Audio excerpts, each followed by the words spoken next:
Hello les voyageurs, troisième épisode de ma virée d'un mois dans les Balkans. Dans cette vidéo, je continue ma découverte du nord de l'Albanie. Le château de Rozafa et sa vue imprenable sur le lac Skadar. J'embarque pour une mini-croisière sur l'étonnant lac Koman qui prend des allures de fjord norvégien. Franchement, c'est bluffant. Je parcours par les pistes la vallée sauvage de Valbona. Je visite la ville de Kruja, le fief de Skanderbeg, le héros national albanais. Et je bivouaque sur les hauteurs du lac de Bovila, où je profite d'une vue panoramique sur le réservoir qui alimente en eau la ville de Tirana. Pour ne rien louper de mon aventure balkanique ou pour découvrir mes autres voyages, abonnez-vous à ma chaîne. Likez et commentez cette vidéo et n'oubliez pas de la partager. Bon allez, prêt pour l'aventure ? Générique.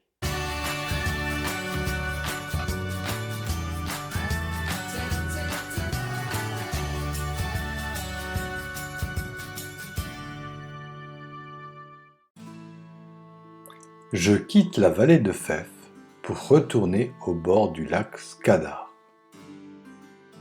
Direction la ville frontalière de Shkodër pour aller visiter les ruines du château de Rozafa.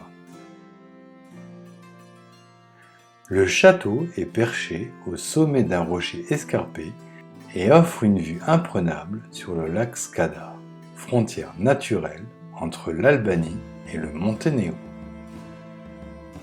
Entrée 4 € plus 2 € de parking. Les fortifications, construites en forme de polygone sur 3 niveaux, datent du IVe siècle après Jésus-Christ. Le site est plutôt grand pour l'époque. Le mur d'enceinte court sur environ 1 km. Le château a été occupé d'abord par des Slaves, puis par des Byzantins.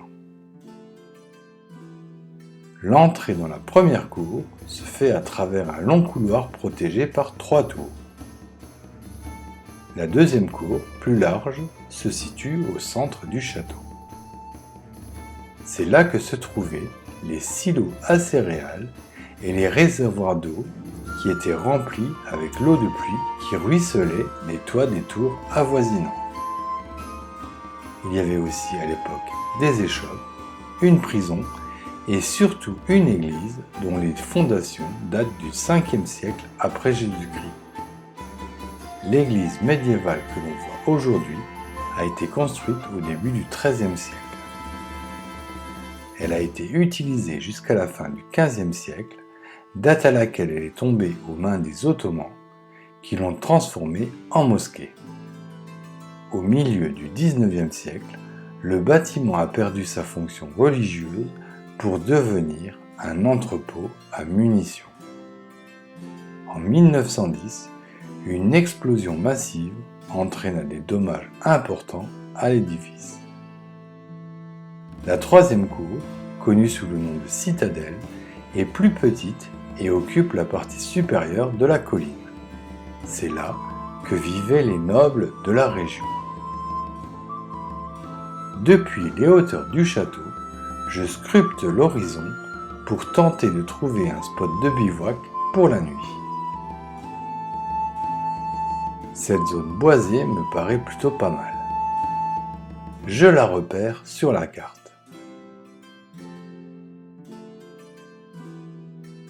Je bivouaque incognito à 2 pas de la ville.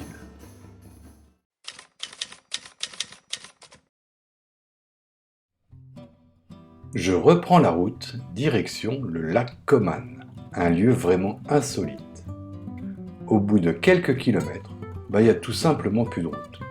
La seule solution pour continuer mon road trip, c'est de prendre un bateau.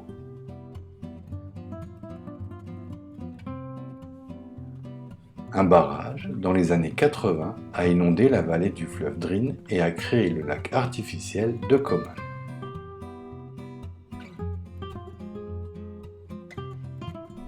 Plus j'avance en direction du barrage, et plus la route se dégrade. C'est dans ces moments-là que je suis bien content de voyager à bord d'un vrai 4x4 dont les suspensions absorbent les irrégularités de la route. je croise des engins de chantier. La route, dont l'état ressemble plutôt à celui d'une piste, est actuellement en travaux. Au bout d'une trentaine de kilomètres, la route s'engouffre dans un tunnel. Elle débouche sur un mini embarcadère et s'arrête là.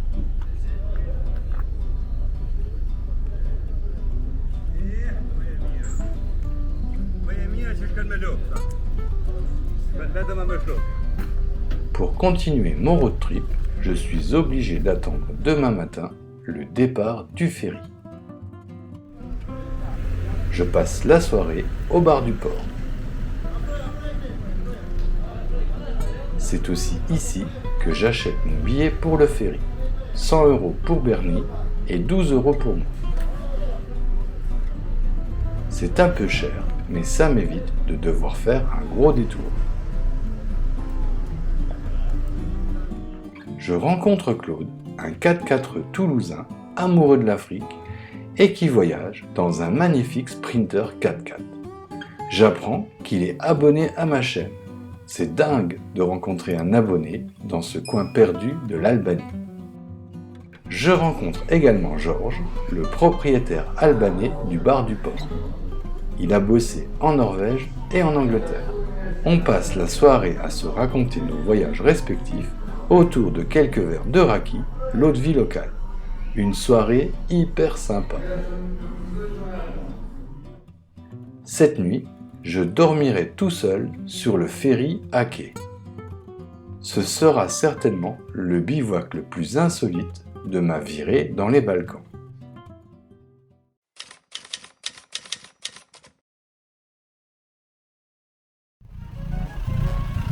Embarquement à 8 heures sur 2 ferries dans un joyeux bordel organisé.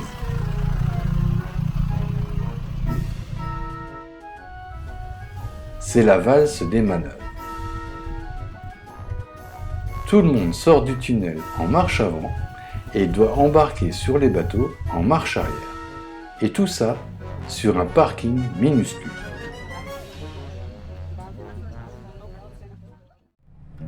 Départ à 9 h pour une mini croisière de 2h30 dans la gorge que forme le lac. Avec ses collines boisées qui tombent dans le lac, ses embouchures de rivières et ses grottes secrètes qui sortent de nulle part, ses canyons verticaux semblables aux fjords scandinaves, la croisière sur le lac Coman est considérée comme l'un des plus beaux voyages en bateau au monde. Ce lac artificiel a été créé entre 1979 et 1988 sur la rivière Drin pour alimenter une centrale hydroélectrique. Les 2 ferries font la course dans les parties les plus larges du canyon.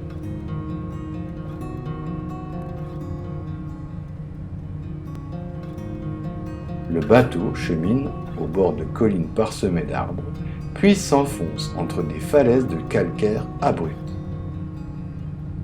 Le lac Coman occupe une superficie totale de 34 km² avec une largeur moyenne de 400 mètres.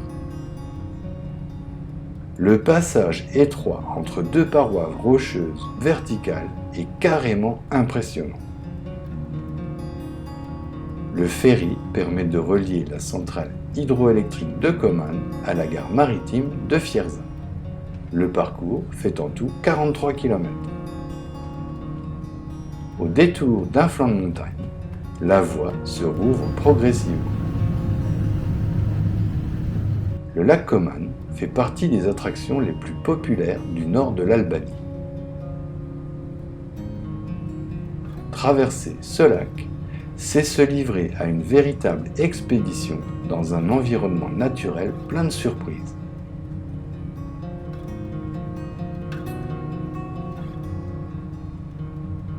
J'ai l'impression d'évoluer au milieu de paysages scandinaves alors que je me trouve au cœur des Alpes albanaises. C'est bluffant.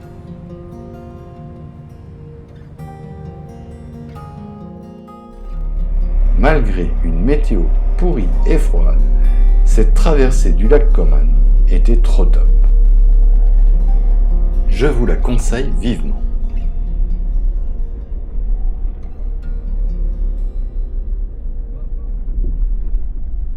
Ok, thanks guy. Je reprends la route, direction la vallée de Valbona. Sur les conseils de Georges, le patron du bar du port du lac Coman, je tente d'emprunter la piste qui mène à la cascade de Rogami, une merveille paraît-il. La piste, d'une dizaine de kilomètres, chemine via le lit de galets de la rivière Valbona. La rivière est quasiment à sec après la fonte des neiges. Je galère à trouver la bonne trace. Il y a des pistes partout. Du coup, je jardine un peu.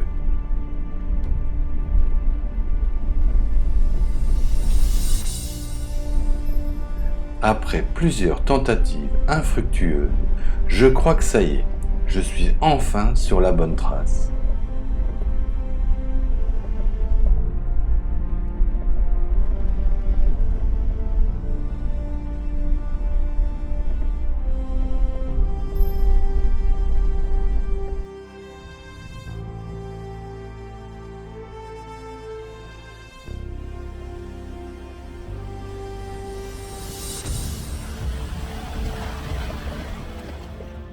Je contourne un passage compliqué en suivant les pylônes électriques qui bordent le cours d'eau.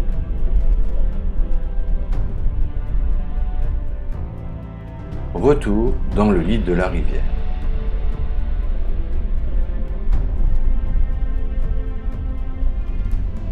Ah, il y a un panneau. C'est bon, je suis sur la bonne piste, mais le tonnerre gronde dans la montagne et il commence à pleuvoir.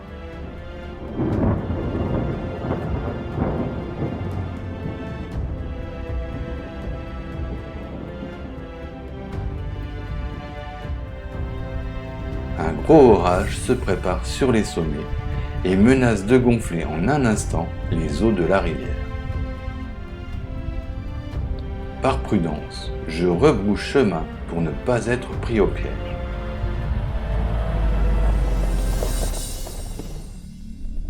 Ce serait ballot de rester coincé au beau milieu de la rivière. La nature ne rigole pas en haute montagne et m'oblige à rester humble.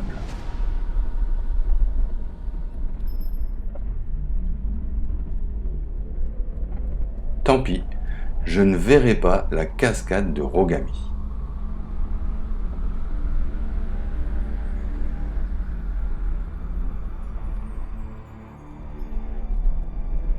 Je pense que j'ai pris la bonne décision, car l'eau commence à arriver de la montagne.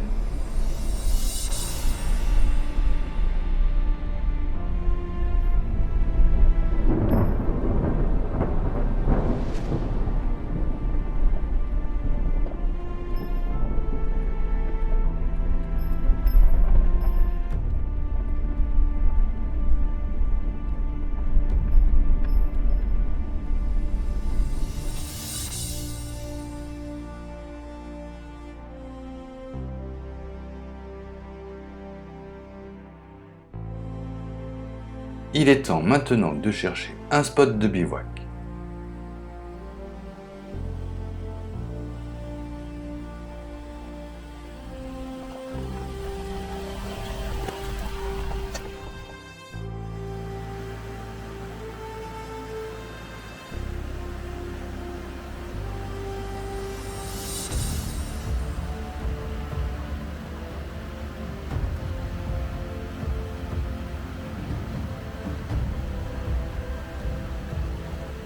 Bivouac ce soir au bord de la rivière Valbona, mais à bonne distance du cours d'eau, car l'orage arrive dans la vallée.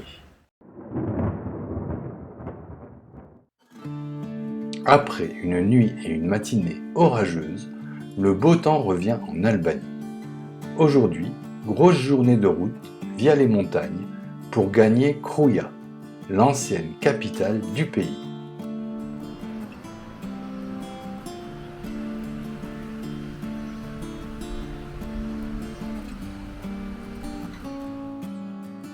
Avec ses 152 mètres de hauteur, le barrage de Fierza est le plus haut d'Albanie.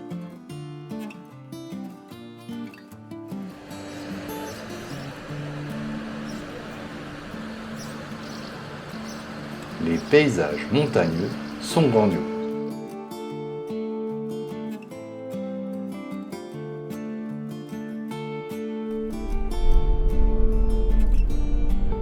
Je traverse quelques rares villes où les bâtiments anciens se mélangent aux constructions modernes.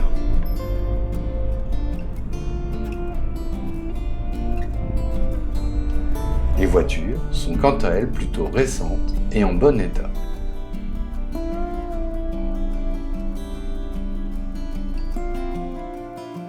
Certains monuments rappellent cependant le passé communiste du pays.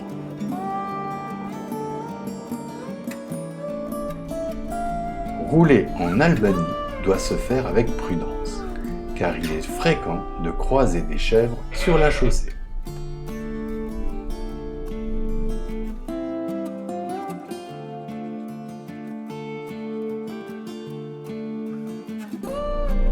À ce coup-ci, c'est des vaches.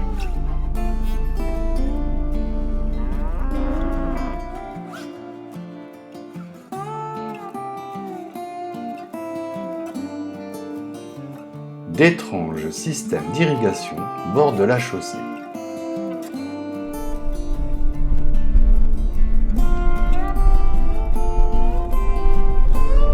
Sur le bord des routes montagneuses, je vois souvent des sortes de pierres tombales qui rappellent, je pense, des personnes qui ont perdu la vie lors d'accidents. Il y en a vraiment beaucoup et du coup, je redouble de prudence.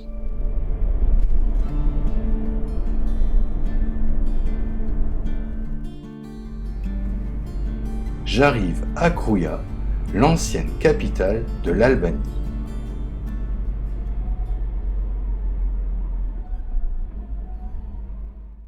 La ville est le fief du surnommé Skanderbeg, le héros national qui a défendu l'Albanie et résisté à l'invasion ottomane de 1443 à 1468. On pourrait traduire son surnom par Prince Alexandre, en référence à Alexandre le Grand, tant ses talents de chef militaire étaient grands. Pendant 23 ans et avec seulement 20 000 combattants, il a tenu tête à la plus grande armée du monde de l'époque. Après sa mort, son armée a réussi à contenir les Turcs pendant encore 12 ans. Une légende raconte que pour tromper l'ennemi, Skanderbeg eut l'idée de coiffer une tête de chèvre sur le casque de chacun de ses soldats. Une bougie était placée sur chacune des cornes de la bête. Quand Mourad II tenta d'envahir avec son armée la ville en pleine nuit, il vit un nombre incroyable de torches qu'il prit pour autant de combattants ennemis. Le sultan fit demi-tour. Le château de Skanderbeg a été reconstruit et accueille aujourd'hui un musée.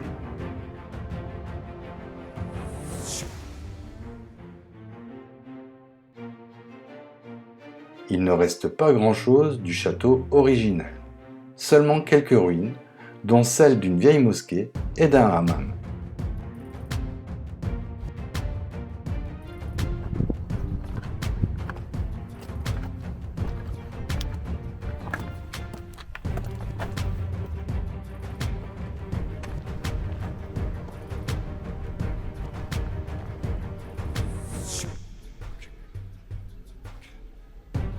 L'ancienne tour de l'église menace même de s'effondrer.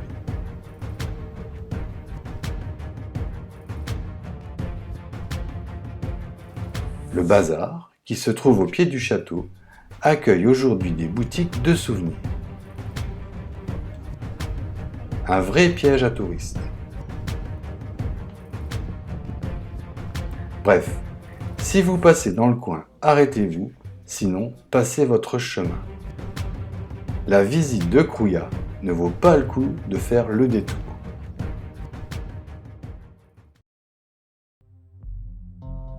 Je reprends la route en direction du lac de Bovija.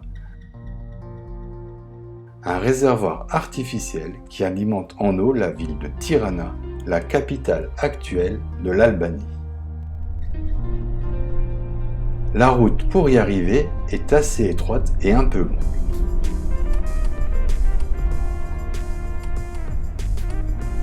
Elle se termine par une piste serpentine assez raide, ce qui la rend parfois difficile, mais arrivé au sommet, l'effort est vraiment récompensé.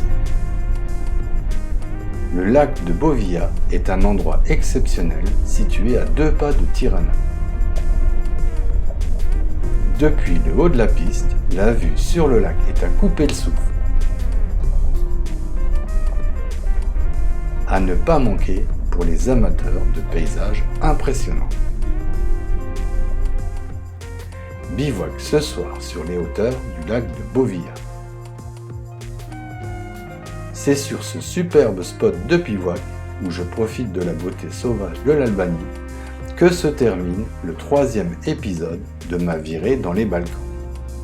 Dans le prochain épisode, je vous emmènerai visiter la ville de Tirana, la capitale de l'Albanie. Si vous avez aimé cette vidéo, merci de la liker, de la commenter, de la partager et de vous abonner à ma chaîne, sans oublier d'activer la petite cloche pour être prévenu de mes futures publications. Et en attendant de vous retrouver pour de nouvelles aventures, n'oubliez pas, le monde appartient à ceux qui le parcourent.